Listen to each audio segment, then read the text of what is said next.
at that. Tracks, wiring, everything. It's like a subway, just smaller. You could breathe down here forever. Ventilation, still moving air. 2 Whoever years built and it's this running. knew exactly what they were doing. El Topo. Yeah. Nunca imaginé que terminaría contando esta historia. Durante más de 15 años guardé silencio, protegido por el miedo y por la certeza de que abrir la boca significaba una sentencia de muerte. Pero ahora, desde este lugar que no puedo nombrar, lejos de México, lejos de todo lo que conocí, siento que es momento de revelar uno de los secretos mejor guardados del cártel de Sinaloa. El túnel que conectaba Culiacán con el corazón de la Sierra Madre Occidental, la obra maestra de ingeniería criminal que permitió a Joaquín Guzmán Loera, el Chapo, moverse como un fantasma durante años, mientras el mundo entero lo buscaba. Mi nombre no importa, pero durante casi una década fui parte del equipo que construyó, mantuvo y operó esa red de pasajes subterráneos que todavía hoy sigue siendo un misterio para las autoridades. Llegué al mundo del narco de la manera más común, por necesidad. En el año 2003 tenía 24 años y trabajaba como técnico en una empresa de construcción en Mazatlán. Ganaba lo suficiente para sobrevivir, pero no para mantener a mi madre enferma y a mis 3 hermanos menores que dependían de mí desde que mi padre había muerto en un accidente de pesca años atrás. Un día, un compañero de trabajo me habló de una oportunidad. Un proyecto de construcción privado que pagaba 10 veces más que cualquier obra normal, pero que requería discreción absoluta. No me dijo para quién era el trabajo, pero en Sinaloa todos sabíamos que ese tipo de ofertas solo venían de un lugar. Acepté sin hacer preguntas y esa decisión cambió mi vida para siempre. Me llevaron vendado a un rancho en las afueras de Culiacán, donde conocí al hombre que se convertiría en mi jefe durante los siguientes años. Le decían el arquitecto, aunque nunca supe si realmente tenía estudios de arquitectura o si el apodo era simplemente por su obsesión con los planos y las estructuras. Era un tipo callado, de unos 50 años, con manos de trabajador y una mirada que parecía calcular constantemente ángulos y distancias. Me explicó que el proyecto era construir un sistema de túneles para un cliente muy importante y que mi trabajo sería supervisar los equipos de excavación y asegurarme de que todo se hiciera según las especificaciones exactas. El pago sería de $5,000 mensuales en efectivo, más bonos por cumplimiento de plazos. Era más dinero del que había visto junto en toda mi vida. El primer túnel en el que trabajé no era el principal, sino uno de los muchos que formaban la red de escape de El Chapo en Culiacán. Estaba ubicado debajo de una casa de seguridad en la Colonia Libertad y conectaba con el sistema de drenaje de la ciudad a través de un pasaje de aproximadamente 300 metros. El trabajo era brutal. Excavábamos en turnos de 12 horas, sacando la tierra en cubetas que luego se transportaban en camionetas hacia terrenos baldíos, donde se dispersaba discretamente. No había maquinaria pesada, porque el ruido habría alertado a los vecinos, así que todo se hacía a pico y pala, metro a metro, como los mineros de antaño. El calor era sofocante, el aire escaseaba a medida que avanzábamos, y más de una vez tuvimos que evacuar por acumulación de gases, pero nadie se quejaba, porque todos sabíamos las consecuencias de fallar o de hablar de más. El arquitecto era un genio en su campo, eso tengo que reconocerlo. Había estudiado los planos del sistema de drenaje de Culiacán hasta memorizarlos, y conocía cada conexión, cada válvula, cada punto de acceso. Los túneles que diseñaba no eran simples agujeros en la tierra, sino obras de ingeniería, con sistemas de ventilación improvisados, iluminación eléctrica, refuerzos estructurales para evitar derrumbes e incluso rieles para carritos que facilitaban el transporte de materiales y personas. Cada túnel tenía múltiples salidas de emergencia, con puertas ocultas que podían sellarse en segundos y trampas para confundir a cualquiera que intentara seguir el rastro. El Chapo había invertido millones de dólares en esta red subterránea, y el arquitecto era el cerebro detrás de toda la operación. Pasaron 2 años antes de que me asignaran al proyecto principal, el túnel que conectaría Culiacán directamente con la Sierra Madre Occidental. Cuando el arquitecto me mostró los planos por primera vez, Pensé que estaba bromeando. Hablábamos de un pasaje de más de 15 kilómetros de longitud, que atravesaría zonas urbanas, terrenos agrícolas y finalmente se adentraría en las montañas hasta llegar a un complejo de búnkeres ocultos en algún lugar de la sierra. El proyecto tomaría años en completarse y requeriría cientos de trabajadores, toneladas de materiales y un nivel de secreto que parecía imposible de mantener. Pero el Chapo quería ese túnel, y lo que el Chapo quería se hacía sin importar el costo. La construcción comenzó en el año 2005, partiendo desde una bodega industrial en las afueras de Culiacán que servía como fachada. La bodega supuestamente almacenaba productos agrícolas, pero en realidad era la entrada principal al sistema de túneles. Debajo del piso de concreto había una compuerta hidráulica que daba acceso a un elevador de carga capaz de descender 20 metros bajo tierra, donde comenzaba el túnel propiamente dicho. Los primeros kilómetros fueron los más difíciles porque atravesábamos zona urbana, donde cualquier hundimiento o filtración podía alertar a las autoridades. Trabajábamos de noche, cuando el ruido de la ciudad ocultaba el sonido de nuestras excavaciones, y durante el día nos dedicábamos a reforzar lo que habíamos avanzado. El equipo de construcción llegó a tener más de 200 hombres en su punto máximo, divididos en cuadrillas que trabajaban en diferentes secciones del túnel simultáneamente. La mayoría eran campesinos de la sierra que necesitaban dinero y no hacían preguntas, pero también había ingenieros, electricistas, plomeros y hasta un geólogo que el arquitecto había reclutado de una empresa minera. Todos vivíamos en campamentos improvisados cerca de las zonas de trabajo, con prohibición absoluta de comunicarnos con el exterior. Nuestras familias recibían el dinero a través de intermediarios y nosotros solo salíamos cuando el proyecto lo permitía, siempre escoltados y vigilados. Era una vida de aislamiento total, pero el pago era tan bueno que nadie se quejaba. El Chapo visitó la obra en varias ocasiones durante los años de construcción. La primera vez que lo vi, me sorprendió lo ordinario que parecía. Un hombre bajo, de complexión robusta, con bigote y una sonrisa que podía parecer amable si no supieras quién era realmente. Llegaba siempre de noche, en caravanas de camionetas blindadas, y descendía al túnel acompañado de su círculo más cercano para inspeccionar el avance. Caminaba por los pasajes con la actitud de un propietario, revisando su casa en construcción, señalando detalles que quería modificar, preguntando sobre plazos y presupuestos. El arquitecto lo trataba con una deferencia casi religiosa, y todos los demás manteníamos la cabeza baja, conscientes de que estábamos en presencia de uno de los hombres más poderosos y peligrosos del mundo. Una de las características más impresionantes del túnel principal era su sistema de ventilación. A esa profundidad y con esa longitud, el aire se volvía irrespirable en cuestión de horas si no se renovaba constantemente.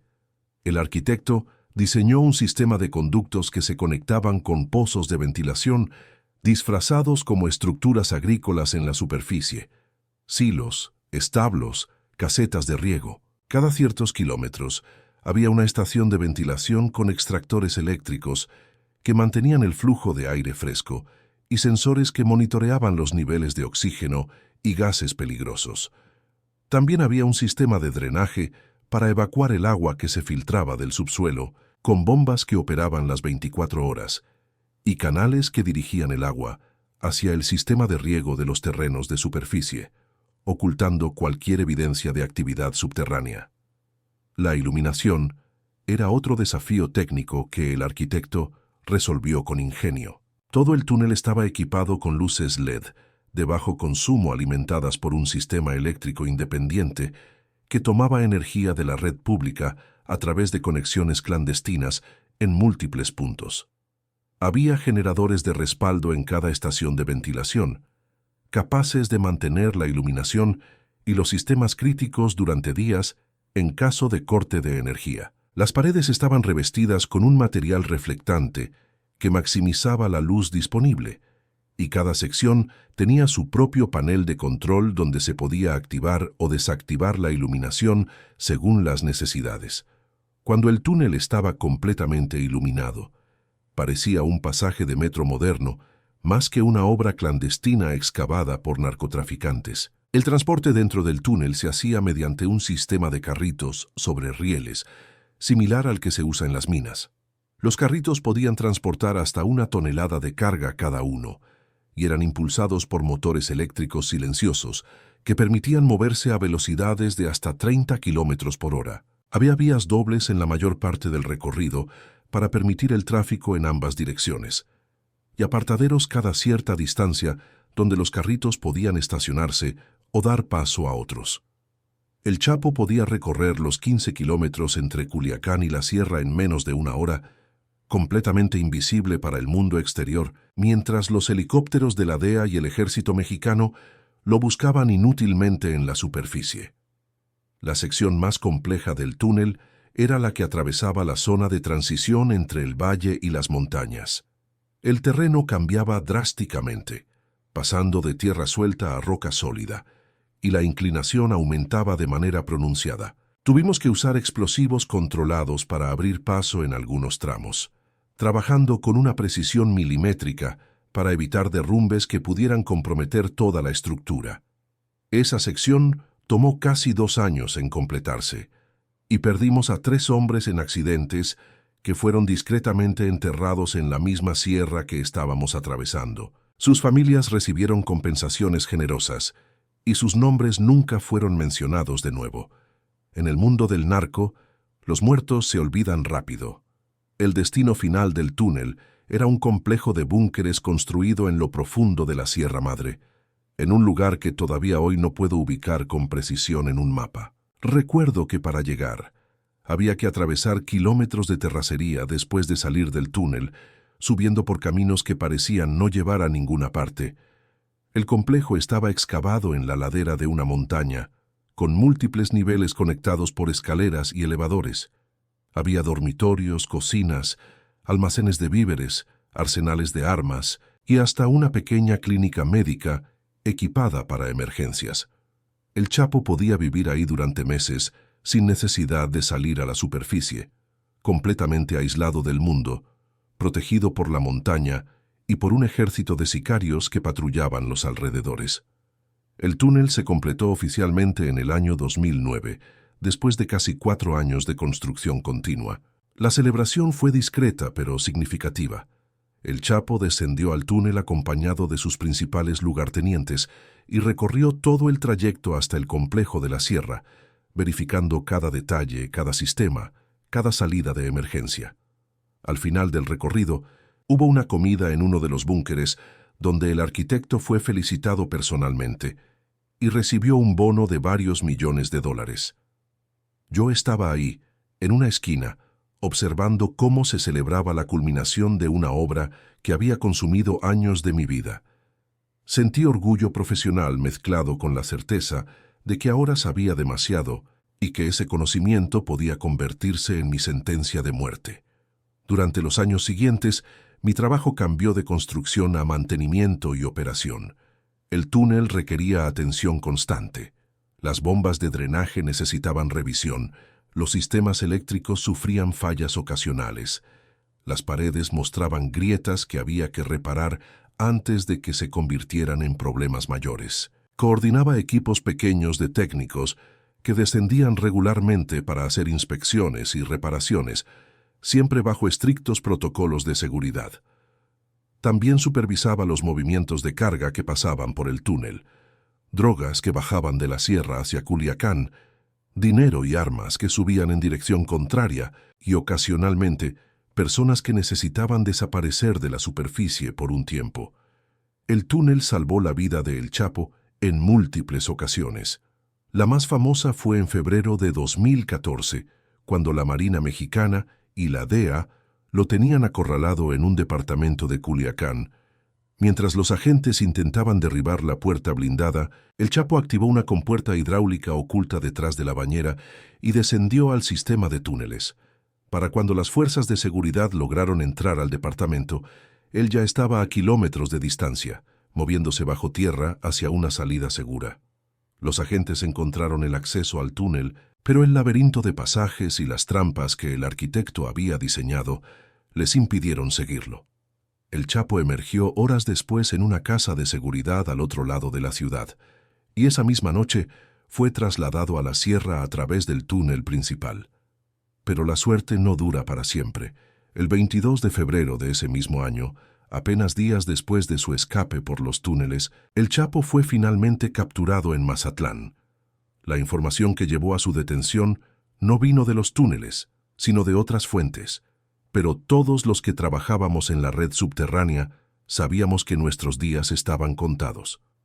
El gobierno mexicano había descubierto la existencia del sistema de túneles y, aunque no conocían su extensión completa, estaban decididos a desmantelarlo. Los meses siguientes fueron de tensión extrema. Sellamos accesos, destruimos evidencia, evacuamos equipos. El arquitecto desapareció una noche y nunca más supe de él. Algunos dicen que escapó a Sudamérica, otros que fue eliminado por saber demasiado. Yo tomé la decisión de huir cuando vi cómo iban cayendo uno por uno los que habían trabajado en el proyecto. Algunos fueron arrestados, otros simplemente desaparecieron, y los pocos que quedábamos vivíamos con el terror de ser los siguientes. Usé los contactos que había cultivado durante años para conseguir documentos falsos y crucé la frontera hacia Estados Unidos en el maletero de un carro como tantos otros que habían huido antes que yo. No busqué protección del gobierno porque sabía que mi testimonio me condenaría tanto como me protegería. Simplemente desaparecí, me convertí en un fantasma y empecé una nueva vida lejos de todo lo que había conocido.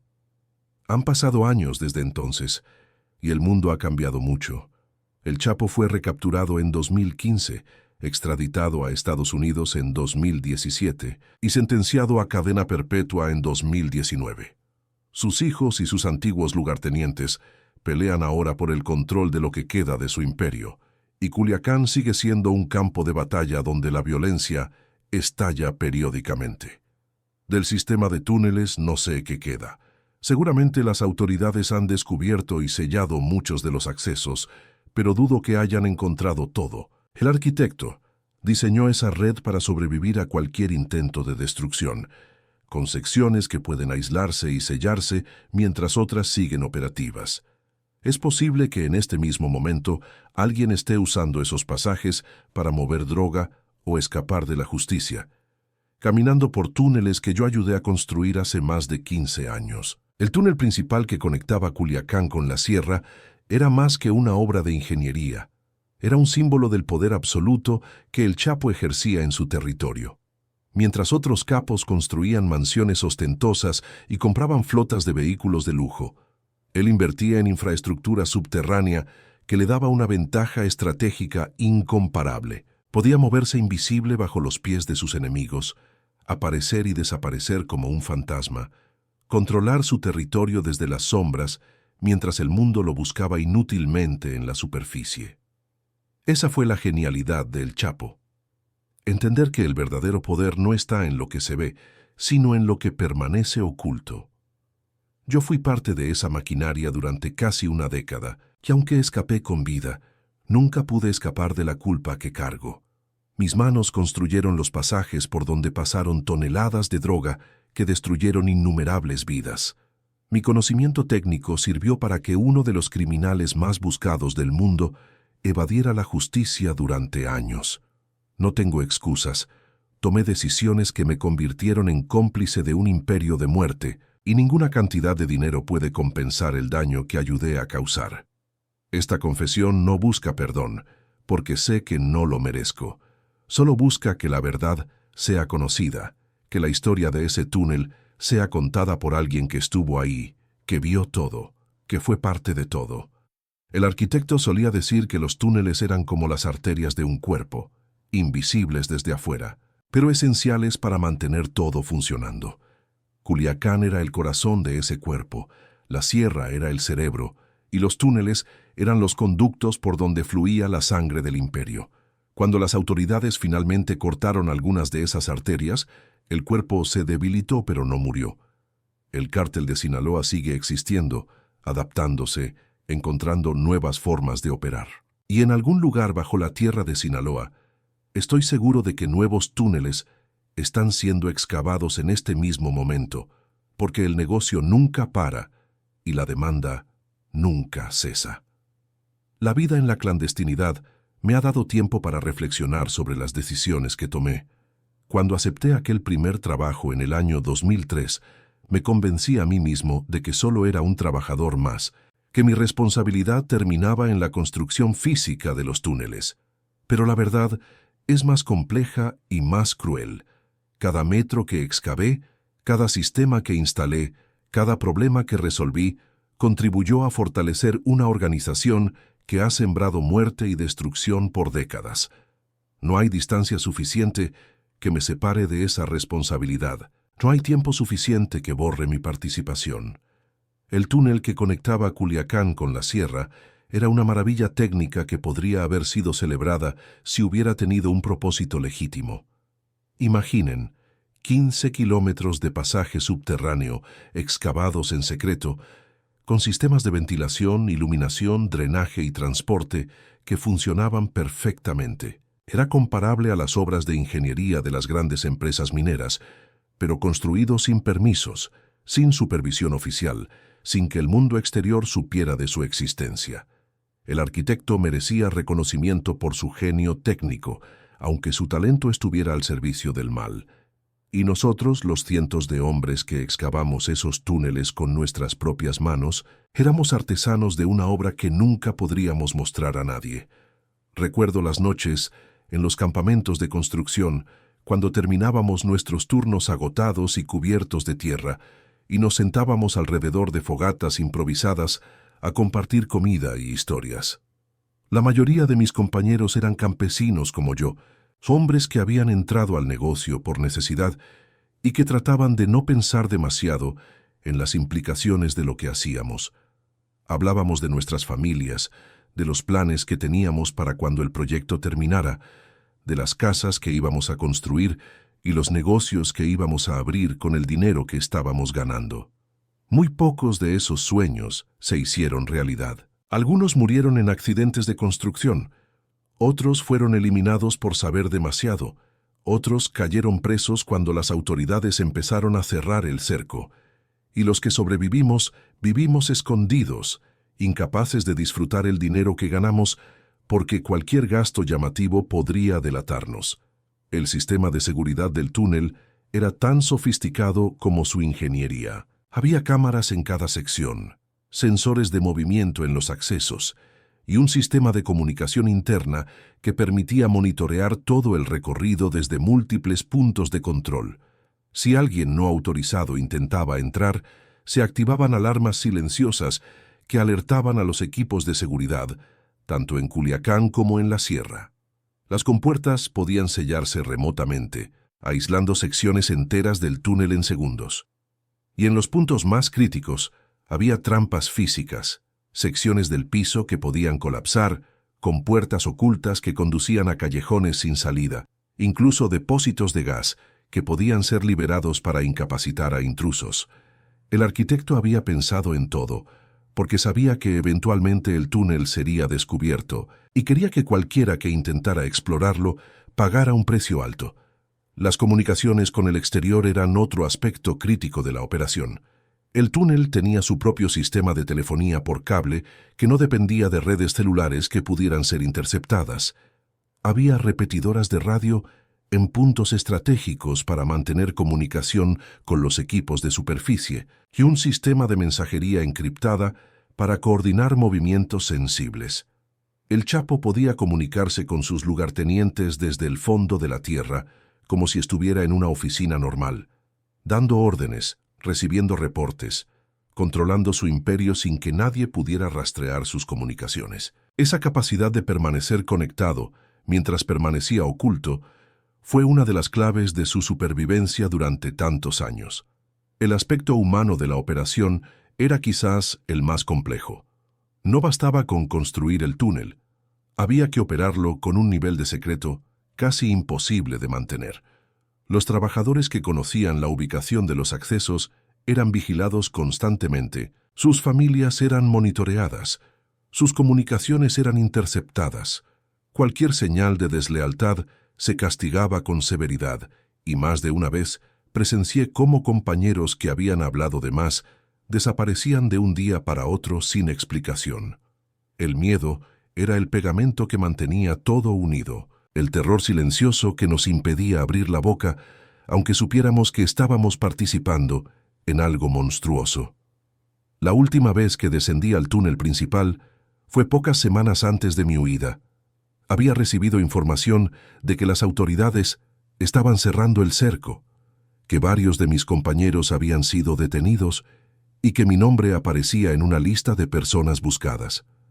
Bajé solo, por última vez, queriendo despedirme de alguna manera de la obra que había consumido casi una década de mi vida.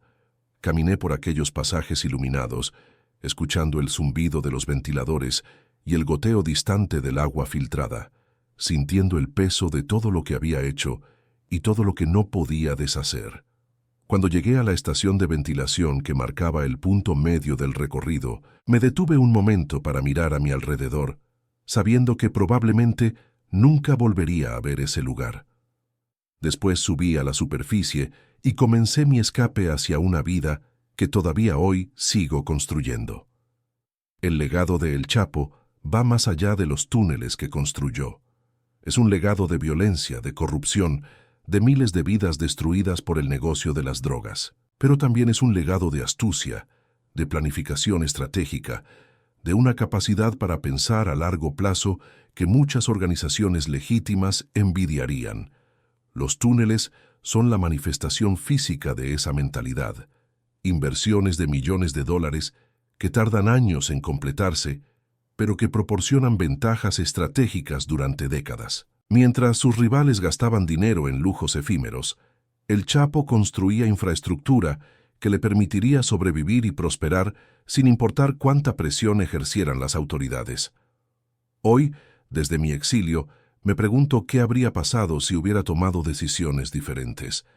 Si en el año 2003 hubiera rechazado aquella oferta que parecía demasiado buena para ser verdad. Si hubiera encontrado otra manera de mantener a mi familia que no implicara vender mi alma al narcotráfico. Pero esas preguntas no tienen respuesta, porque el pasado no se puede cambiar. Lo único que puedo hacer es vivir con las consecuencias de mis actos, cargar con la culpa de todo lo que ayudé a construir y esperar que esta confesión sirva como advertencia para quienes estén considerando seguir un camino similar. El túnel que conectaba Culiacán con la sierra era un secreto que muy pocos conocían en su totalidad.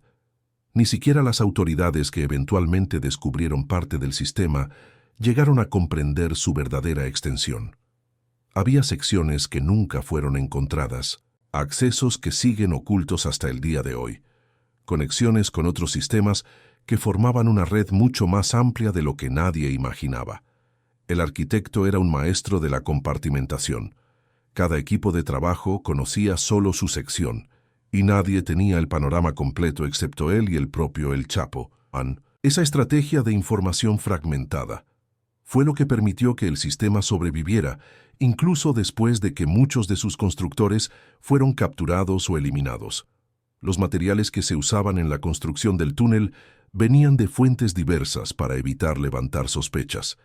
El cemento se compraba en pequeñas cantidades a decenas de distribuidores diferentes. Los equipos eléctricos se adquirían a través de empresas fantasma que desaparecían después de cada compra.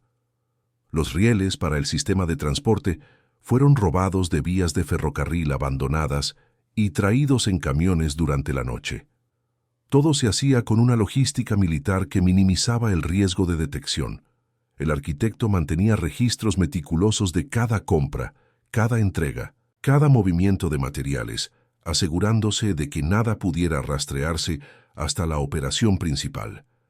La ventilación del túnel en la sección de montaña presentaba desafíos únicos.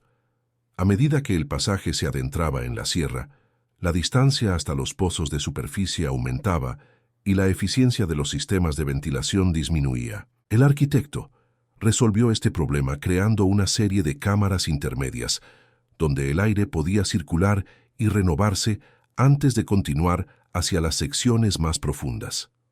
Estas cámaras también servían como puntos de descanso para quienes recorrían el túnel, con bancas, agua potable y suministros de emergencia. El recorrido completo de 15 kilómetros podía hacerse de corrido en los carritos motorizados, pero si algo fallaba, los viajeros podían detenerse en estas estaciones y esperar ayuda o continuar a pie. La seguridad alimentaria del complejo en la sierra era otro aspecto cuidadosamente planificado. Había almacenes con provisiones suficientes para alimentar a docenas de personas durante meses. Alimentos enlatados, granos secos, agua embotellada, todo lo necesario para sobrevivir un asedio prolongado. Un sistema de refrigeración mantenía perecederos en buen estado, y había un huerto hidropónico en una de las cámaras superiores donde se cultivaban vegetales frescos bajo luces artificiales.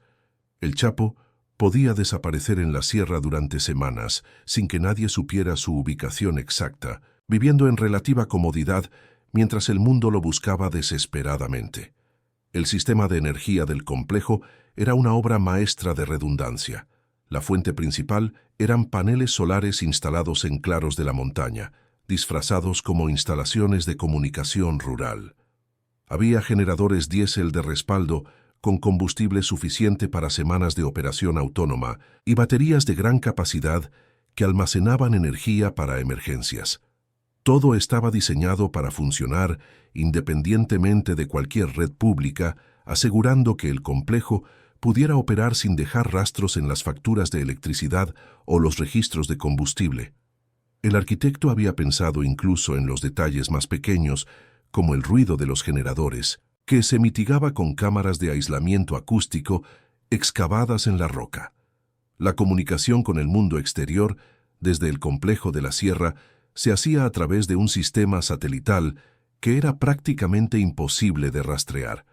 Las antenas estaban camufladas como estructuras naturales, y las transmisiones se encriptaban con protocolos que cambiaban regularmente. El Chapo podía comunicarse con sus operadores en cualquier parte del mundo desde el corazón de la montaña, coordinando envíos de droga, movimientos de dinero y operaciones contra sus enemigos. Esa capacidad de permanecer conectado mientras permanecía físicamente aislado fue una de las razones por las que logró evadir la captura durante tanto tiempo. Los últimos años han sido de reflexión constante para mí. Vivo una vida tranquila bajo un nombre que no es el mío, trabajando en algo que nada tiene que ver con la construcción o los túneles. A veces, cuando paso por una obra en construcción o veo trabajadores excavando en la calle, los recuerdos vuelven con una intensidad que me deja sin aliento. Recuerdo el olor de la tierra húmeda en las profundidades del túnel, el sabor del polvo en la boca después de horas de trabajo, el sonido de los picos golpeando contra la roca. Recuerdo a mis compañeros, muchos de ellos muertos o encarcelados, con quienes compartí años de trabajo en condiciones que nadie debería soportar. Y recuerdo a El Chapo, caminando por los pasajes que habíamos construido con una actitud de propietario satisfecho, sin sospechar que su imperio eventualmente se derrumbaría a pesar de toda su astucia. Esta es la historia del túnel secreto de El Chapo, contada por alguien que participó en su construcción desde el primer día hasta su conclusión. No es una historia de gloria ni de aventura, sino de complicidad, de culpa, de decisiones que no pueden deshacerse. Los túneles que ayudé a construir facilitaron el paso de toneladas de droga que destruyeron innumerables vidas en ambos lados de la frontera. Las manos que escriben estas palabras son las mismas que excavaron los pasajes por donde El Chapo escapó de la justicia una y otra vez. No hay forma de deshacer ese daño. No hay penitencia suficiente para compensarlo. Solo queda la verdad, cruda y dolorosa, esperando ser escuchada por quienes quieran entender lo que realmente sucedía bajo la tierra de Sinaloa, mientras el mundo miraba hacia otro lado. El túnel que conectaba Culiacán con la sierra ya no existe como lo conocí, pero su legado perdura en cada noticia sobre narcotráfico que sale de México, en cada decomiso de droga que cruza la frontera, en cada vida destruida por la adicción. Fui parte de esa maquinaria de muerte durante casi una década, y aunque escapé con vida, nunca escapé de la responsabilidad que cargo. Esta confesión es mi manera de reconocerlo, de poner en palabras lo que viví y lo que hice, de dejar un testimonio para quienes vengan después, que sirva como advertencia, como memorial, como prueba de que detrás de los titulares sobre el narcotráfico hay historias humanas de personas que tomaron decisiones equivocadas y pagaron un precio que todavía siguen pagando.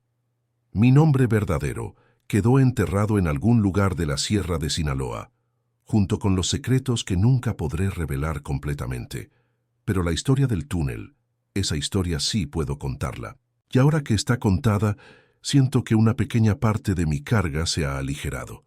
No espero perdón ni comprensión, solo espero que estas palabras lleguen a quien necesite escucharlas, que sirvan como espejo para quienes estén considerando seguir el mismo camino que yo seguí hace más de 20 años. Porque al final no importa cuánto dinero ganes, ni cuánto poder acumules, el precio de vender tu alma siempre es más alto de lo que puedes pagar. Hay aspectos del túnel que todavía no he mencionado, detalles que revelan la verdadera magnitud de lo que construimos. La sección final, la que conectaba con el complejo de búnkeres en la sierra, tenía características especiales que la diferenciaban del resto del recorrido. El arquitecto diseñó esa parte como una fortaleza dentro de la fortaleza, con múltiples niveles de seguridad que harían imposible un asalto directo. La entrada estaba protegida por una serie de compuertas blindadas que solo podían abrirse con combinaciones conocidas por un puñado de personas. Detrás de las compuertas había un vestíbulo con cámaras de detección de metales y escáneres corporales, porque incluso los visitantes autorizados debían ser revisados antes de acceder al corazón del complejo. El sistema de defensa del complejo incluía posiciones de tiro excavadas en las paredes del túnel de acceso, donde sicarios armados con rifles de asalto podían emboscar a cualquier intruso que lograra atravesar las primeras líneas de seguridad. Había depósitos de granadas de humo y gas lacrimógeno que podían ser liberados remotamente para incapacitar atacantes. Y en el último recurso, el propio túnel de acceso podía ser derrumbado mediante cargas explosivas colocadas en puntos estratégicos, sellando permanentemente la entrada y protegiendo a quienes estuvieran dentro. El arquitecto había diseñado el complejo para resistir prácticamente cualquier tipo de asalto, dando tiempo suficiente para que el Chapo escapara por rutas alternativas que solo él conocía. Los dormitorios del complejo eran sorprendentemente cómodos, considerando que estaban excavados en el corazón de una montaña. Había habitaciones privadas con camas reales, baños con agua caliente y sistemas de climatización que mantenían una temperatura agradable a pesar de la humedad natural del subsuelo. El Chapo tenía una suite personal que ocupaba todo un nivel del complejo, con sala de estar, oficina privada y un baño que incluía una tina de hidromasaje alimentada por agua calentada con paneles solares. Cuando estaba en la sierra, vivía con las comodidades de un hotel de lujo, mientras los helicópteros de la DEA lo buscaban inútilmente en la superficie. La clínica médica del complejo estaba equipada para manejar emergencias que iban desde heridas de bala hasta cirugías menores. Había un médico de planta que vivía permanentemente en la sierra, un cirujano que había perdido su licencia por problemas de adicción y que ahora trabajaba exclusivamente para el cartel a cambio de un salario generoso y protección. La clínica tenía equipos de rayos X portátiles, un pequeño quirófano con instrumentos esterilizados y un suministro de medicamentos que incluía desde antibióticos hasta anestésicos de grado hospitalario. En varias ocasiones, sicarios heridos en enfrentamientos fueron trasladados al complejo a través del túnel para recibir tratamiento médico lejos de los hospitales donde las autoridades podrían encontrarlos. El arsenal del complejo era impresionante incluso para los estándares del narcotráfico mexicano. Había una armería subterránea donde se almacenaban cientos de rifles de asalto, ametralladoras, lanzacohetes, granadas y suficiente munición para sostener una pequeña guerra durante meses. Las armas estaban organizadas meticulosamente en estantes numerados, con inventarios actualizados regularmente y sistemas de control de humedad para evitar que el óxido dañara el metal. El encargado del arsenal era un exmilitar que había servido en fuerzas especiales antes de desertar y mantenía las armas con una disciplina que habría impresionado a cualquier ejército regular. El sistema de vigilancia del perímetro exterior del complejo utilizaba tecnología que en aquella época era de vanguardia. Había cámaras térmicas capaces de detectar presencia humana a kilómetros de distancia, sensores sísmicos enterrados en los caminos de acceso que alertaban sobre vehículos aproximándose, y drones de vigilancia que patrullaban el área durante las horas diurnas. Toda esta información se centralizaba en una sala de control dentro del complejo, donde operadores monitoreaban las pantallas las 24 horas del día. Si algo sospechoso aparecía, tenían protocolos para alertar a los equipos de seguridad en superficie y activar los procedimientos de evacuación o defensa según fuera necesario. El túnel principal tenía un sistema de códigos que cambiaba semanalmente para autorizar el acceso. Cada persona con permiso para usar el túnel recibía una combinación única que debía ingresar en los paneles de control de las compuertas principales. Si alguien intentaba usar un código vencido o incorrecto, las alarmas se activaban y las compuertas se bloqueaban automáticamente. Además, había puntos de verificación visual donde cámaras conectadas con la sala de control permitían a los operadores confirmar la identidad de quien intentaba pasar. Este sistema de múltiples capas de seguridad hacía prácticamente imposible que alguien no autorizado lograra recorrer el túnel completo.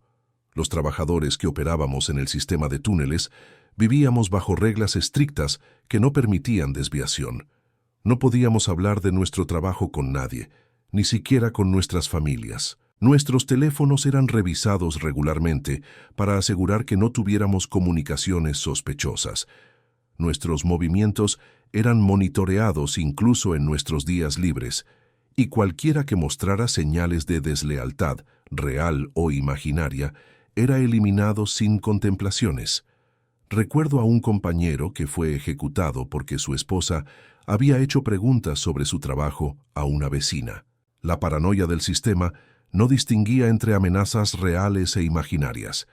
Cualquier riesgo, por mínimo que fuera, se neutralizaba permanentemente. La logística de construcción del túnel requirió resolver problemas que parecían imposibles. El más difícil fue qué hacer con la tierra excavada que sumaba miles de toneladas a lo largo del proyecto. No podíamos simplemente apilarla en algún lugar donde llamara la atención, así que el arquitecto diseñó un sistema de dispersión que involucraba docenas de camiones transportando pequeñas cantidades hacia terrenos agrícolas donde se mezclaba con la tierra existente. Algunos agricultores cooperaban voluntariamente a cambio de pagos generosos, otros eran obligados a cooperar mediante amenazas. El resultado fue que la tierra del túnel quedó esparcida por cientos de hectáreas de Sinaloa, invisible para cualquiera que no supiera específicamente qué buscar. El impacto del túnel en las operaciones del cártel de Sinaloa fue incalculable. Durante los años que estuvo plenamente operativo, permitió mover toneladas de drogas sin riesgo de intercepción, porque la mercancía viajaba bajo tierra completamente invisible para los ojos del cielo. Los cargamentos de cocaína, metanfetaminas y heroína bajaban de la sierra a través del túnel y emergían en Culiacán, listos para ser distribuidos hacia la frontera.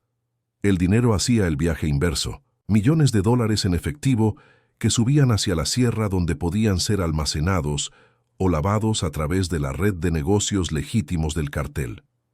El túnel era la columna vertebral de toda la operación, y sin él, el imperio de El Chapo habría sido mucho más vulnerable. La relación entre El Chapo y el arquitecto era fascinante de observar. Por un lado, había un respeto genuino del capo hacia el ingeniero, que había hecho posible su red de escape. Por otro, había la tensión inevitable de saber que el arquitecto poseía conocimientos que podían destruir todo el sistema si caían en manos equivocadas.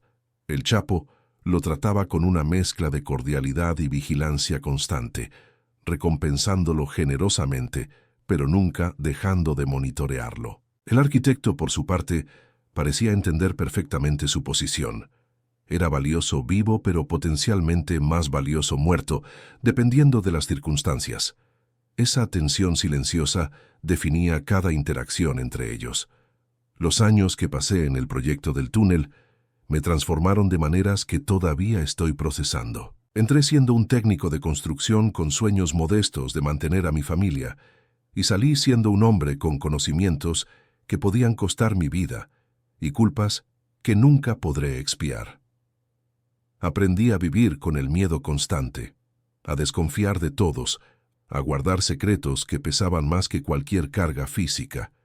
Aprendí también a admirar la genialidad técnica de lo que construíamos, aunque esa admiración siempre venía mezclada con la vergüenza de saber para qué servía. El túnel fue mi universidad, mi prisión y eventualmente mi motivo para huir. Cuando pienso en los hombres que trabajaron conmigo en el proyecto, siento una mezcla de tristeza y culpa. Muchos de ellos eran como yo, personas desesperadas que tomaron decisiones equivocadas porque no veían otra salida. Campesinos de la sierra, que nunca tuvieron oportunidades educativas ni laborales, que encontraron en el narco la única forma de mantener a sus familias con dignidad. No los justifico, como tampoco me justifico a mí mismo, pero entiendo las circunstancias que los llevaron a tomar esas decisiones. El sistema que nos atrapó a todos fue diseñado específicamente para explotar nuestra desesperación, y funcionó perfectamente. La herencia del túnel va más allá de su utilidad práctica para el cartel. Representa una forma de pensar, una mentalidad de largo plazo que distinguía a El Chapo de otros capos más impulsivos. Mientras sus rivales gastaban millones en ostentación inmediata, él invertía en infraestructura que tardaría años en completarse, pero que proporcionaría ventajas durante décadas. Esa capacidad de planificación estratégica, combinada con la brutalidad necesaria para proteger sus inversiones, fue lo que lo convirtió en el narcotraficante más exitoso de su generación. El túnel era la manifestación física de esa filosofía. Hoy, cuando escucho noticias sobre nuevos túneles descubiertos en la frontera entre México y Estados Unidos, me pregunto si alguno de ellos fue construido por personas que aprendieron de nuestro trabajo. Las técnicas que el arquitecto desarrolló para el túnel principal seguramente fueron copiadas y adaptadas por otros, transmitidas de generación en generación de constructores clandestinos. Nuestro legado vive en cada pasaje subterráneo que cruza la frontera, en cada cargamento de droga que evade la detección gracias a métodos que nosotros perfeccionamos. Esa es otra carga que llevo. Saber que mi trabajo no solo facilitó el narcotráfico en su momento, sino que sigue facilitándolo a través de quienes aprendieron de lo que hicimos. Esta es la historia completa del túnel secreto de El Chapo que conectaba Culiacán con la sierra, una historia de ingeniería criminal, de lealtad y traición, de supervivencia y escape. Una historia que merecía ser contada, aunque duele escucharla.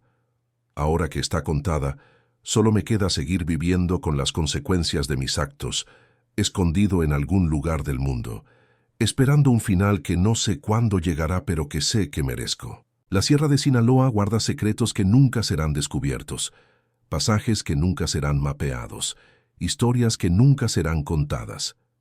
El túnel que conectaba Culiacán con aquellas montañas fue solo una parte de algo mucho más grande, una red de infraestructura criminal que se extendía por todo el noroeste de México.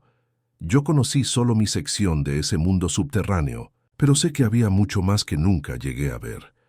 Y en algún lugar, estoy seguro, nuevos túneles están siendo excavados en este mismo momento, porque el negocio nunca para y la demanda nunca cesa. Que esta confesión sirva como testimonio de lo que fue, de lo que hice, de lo que nunca podré deshacer. No busco perdón ni absolución, solo la liberación de contar una verdad que me ha pesado durante demasiados años. Ahora esa verdad está en sus manos. Hagan con ella lo que crean correcto. Pero por favor, no la olviden, porque olvidar es permitir que la historia se repita, y esta historia ya se ha repetido demasiadas veces.